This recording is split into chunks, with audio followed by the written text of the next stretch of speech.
Nowadays, 4 stars have really lost the kick that they used to have. So, how can we incorporate them today? Essentially, we're going to use Luka in a supportive Boot Hill Super Break team because the first side is physical and he can apply a good amount of vulnerability, a solid amount of toughness, and then also we put on Cypher's Light Cone. Now he's actually going to be 190 speed with the correct build, so that's just going to be a crazy fun little Luka run. And then as for Moze and Fei Xiao, that's going to be the other side where we can still use a 4-star to pretty much do everything we want to do, and he actually works really good. Like really good in that side. So we're going to be using Moze, Fei Xiao, and then of course the amazing Tribbian Robin. So let's see what those runs entail. Hit that subscribe button and let's go. So for the first side versus Japard, luckily it's all physical week, which means that our team is going to be all doing all of their toughness. Everything except for Fugue, whatever the hell she does.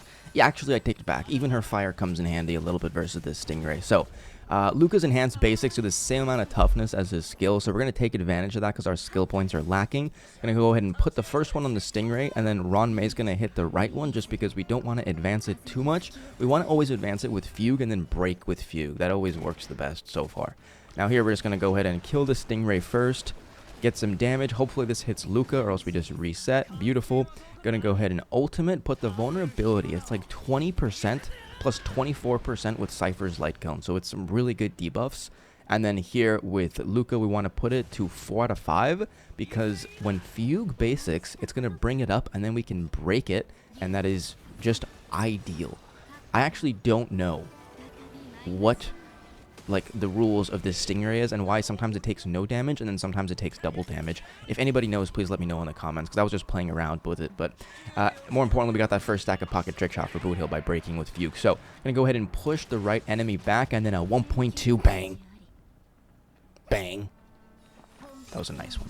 Going to go ahead and skill with Ronmei because we do want to make sure we get that ultimate up later. And then this basic is going to put it at just enough toughness for us to kill with Boot Hill, hopefully. I actually skilled just because. Why did I skill? I think I was trying something out. I wanted to try to get Luka's ultimate on the second wave, but it's not going to work out. So here we're going to go ahead and skill, and then this is going to be a double break. 1.7. That was a super bang, and then we can go ahead and use the ultimate on Boot Hill, push back Japard. The goal of this wave is going to be to kill Japard in 2 shots and kill the Stingray in 1. That would be the ideal method because we are kind of close to dying here. So Japard's at 50 toughness. That means that our 100 toughness Boot Hill smash will almost break his second bar. Very close. So we'll get 900k there.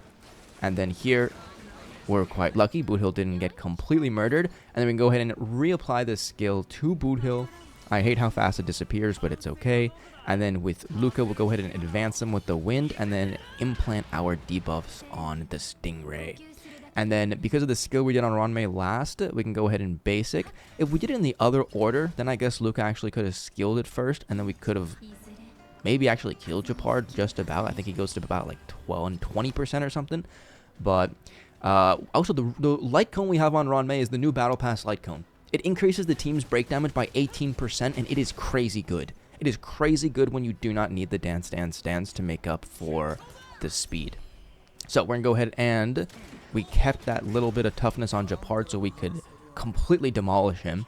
And then going to go ahead and push him back with the energy because we were about to get killed there. So this basic from Fugue is going to bring up the Stingray, and then you know what's going to happen. We break it. Beautiful. And then now, because of the weakness break extension from Ronmei, it's not going to attack us, which means that we survive. All we have to do at this point is just make the Stingray dead. Gotta get some revenge for Steve Irvin. No, Chris Hansen. Wait, no, that's for kids, not for Stingrays. I don't know. Anyways, you guys know who I'm talking about. And then a solid 1.4 smash. Amazing. Now, this second run was honestly a pain in my ass. It was unbelievably annoying just because of the RNG on the second side and because I was using Cypher the whole time until eventually I just gave up and used Ewo and Tribby. Yeah, it made a solid difference, actually. It does the same amount of damage minus the true damage, which means that the true damage really helps. Now, here we're going to go ahead and use the ultimate on Moze just because we want it to take a little bit less damage, just like the tiniest amount. And because I retried this side so many times where I practically like memorized everything, we're going to go ahead and skill with Robin, bring everybody up. And then we want to pay attention to the Moze stacks here. We're at 5 out of 9. We can go ahead and skill, get that follow-up buff for Faye. After we, of course, ultimate from Tribby, just to make sure the energy gains go quite nicely. And then we're at 4 out of 9, so this will take us to 3 and then to 2.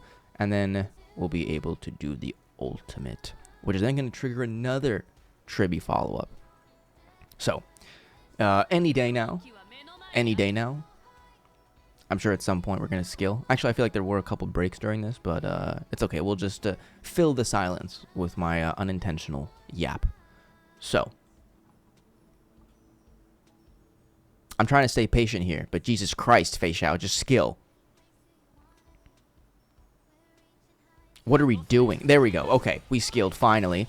And then we're at 2 out of 9, and then the basic doesn't matter which order because we're still going to be at 1 out of 9 for Faye. So there we go. Now, ideally, this is going to keep it at just a sliver so it doesn't die to Tribby follow-up, but it does die to Moze follow-up. But even if it doesn't happen, unfortunate, it's okay. Moze still has enough energy to ult right after his skill, so we'll just get the energy to Tribby. It's completely fine, actually. Might actually be better, now that I think about it. It might actually be better to kill with Tribby. We just want to make sure that he actually unleashes that last follow-up. So here we're going to go ahead and ultimate. Now he, of course, is on the win set, so every time he comes back, he's going to be even faster. Or, you know, earlier in the cycle. Now we basic there with Faye just because I want this attack to target either Tribby or Robin. And because we actually would have dealt too much damage. So that's why we're also going to skill here that because when we basic, if that triggers Moze's last follow-up, then it's going to trigger Fei Xiao's follow-up, and then it's just going to die. So we do want Robin to exit her ult here just so we can ult at the beginning of the next wave. So this basic here is going to be good, and then we can hold the ultimate on Tribby to then use that at the end. Now, I always needed to use a Fei Xiao ultimate to clear, but when I changed from Cypher to Tribby, I realized that... Well, I didn't realize anything. This is actually the first time what happened you're about to see. But we're going to skill with Robin, and then ultimate with Trib, and then that's going to trigger one follow-up from Moze. Now, I was expecting to use my Fei Xiao ultimate to kill, but something very nice happened. Just enough, just barely enough, which is really good. And Moze got the kill, which means that he got the energy from it. So we'll go ahead and ultimate with Robin, push everybody to the front, and then we are very healthy. Very healthy. Very, very healthy. It's quite nice. We're going to go ahead and skill with Moze, just a little bit under the threshold, but it's okay. Now, unfortunately, we're going to waste the stacks from Faye, 2 of them, but I need the eagle to trigger, so...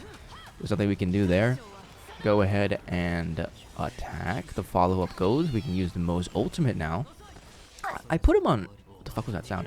I put him on Moze's light cone. Wait, no. I put Moze on Ratio's light cone, but I really don't know how much of a difference it made. We probably could have dropped it for something else, but... Anyways, the 5-star stats are nice. But he disappeared, so it actually is irrelevant. Never mind. So here we're going to go ahead and ultimate with Fei Xiao before Trivial, just because we want to take advantage of that last Moze stack. And then luckily Moze will come back. Very nice. It's actually really nice clearing all of Moze's stacks.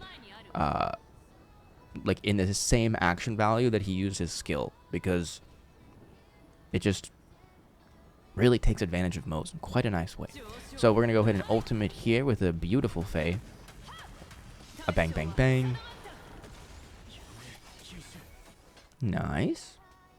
And then we'll go ahead and use the ultimate from Tribby just to maybe get a little bit more energy as we go. And then another skill. Maybe that could have been a basic, but it's fine. We're going to go ahead and skill here with Moze and then wait a tad and then break Xandar in the middle of his action. I actually don't remember if he would have attacked this another time. I think he would have, but it doesn't really matter too much because we had to advance Faye anyways. And then now go ahead and basic here. So yeah, if the first maybe should have been a basic and the second one should have been a skill, or maybe not actually. That way, because we can keep the Moze stacks a little bit longer. This run was so RNG based that a lot of things changed. So there wasn't really like a formula that was followed. Anyway, so as soon as he changes into the mode, we're going to use the Fei Xiao ultimate because we want to empty out her stacks. Because now, all we have to do is pray that Fei Xiao and somebody else gets hit. Now that I think about it, maybe saving that ult from Tribi would have been better, but... Well, it doesn't matter. So, Fei Xiao and somebody. Beautiful, we got Fei Xiao. Now, Fei Xiao's going to pretty much lose all of her health here. So, we are going to skill first, even though we're wasting a stack, just to make sure that we can trigger the eagle twice. And that is going to put her at the beginning of the cycle. Even now, it's not enough, because Robin's speed buff. So, we're at 1 HP from Fei. Go ahead and scare. Or actually, axe, never mind. And then we can go ahead and do Tribi stuff, and then do it with Fei once more. And it's going to push it in front of the enemies, which is really important. And luckily, if the enemies don't die, then they won't get advanced to attack us. So it's actually good that the left guy didn't die. We're going to go ahead and skill, and then use one more Fei ultimate before Robin's ultimate ends. And we're looking good. This is a solid progress, 23%. Oh, it did die. But I guess it didn't get advanced. I still don't know what the rules of these enemies are. But here we'll go ahead and basic. And then, luckily, we have Moze and Fei before the enemies kill us. Which would have been quite sad. We're at our 1 HP here. We're going to basic, just because that way we can make sure that we skill when we're actually in the Robin ult. And then here, apply the debuffs. And then back into Concerto. That's the third Concerto of the fight. Wait. 1, 2, 3. Yep, 3. And then we're going to go ahead and skill. And it's looking like we only need one more Fei Xiao ultimate. Although I do wonder just how close we could have gotten to 2 Fei Xiao ultimates. Probably because I did overcap on stacks with my speed tuning. So could have been done even better, but bang. Nice run. What do you guys think? So for the first run, we had Boot Hill at 264 break effect, 167 speed, super break all the way, E0 for him. Now Luka was 190 with Cypher's light cone. Maximum energy regeneration rate equal Von Whack. Just a solid character in this team for this fight. Now we had this new light cone, the Battle Pass light cone. Actually crazy. I couldn't do it before with Dance Dance Dance, but that light cone made this run possible for me. And then as for Fugue, her light cone, just a solid pimped out Fugue. And that's it for the Boot Hill and Luka team. Really fun. Actually, tell me what you guys thought about the Luka team. Very fun. Very fun. And then as for Fei Xiao, we had her on her own stuff. Nothing all that special. Wind and the follow-up Set Duran. 100% correct. Very nice. We had Topaz, just a buff Fei a little bit more. Maybe could have dropped it for something. I don't know. Doesn't matter. I don't really care to drop stuff. Go ahead and use our beautiful Tribi. Just a standard DPS Tribi. And a pretty standard Robin. Nothing all that crazy. So, that was the run. The 2 runs. Very fun runs. 4 stars, if you will. Moze and Luka combined. Brethren in arms as the only males on the team that we used. But, never mind. Boot Hill. Oh, Jesus Christ. I'm sorry, Boot Hill. Let me know what you guys thought about it in the comments. Hit that subscribe button. Like the video. And I'll see you guys in the next one. Adios.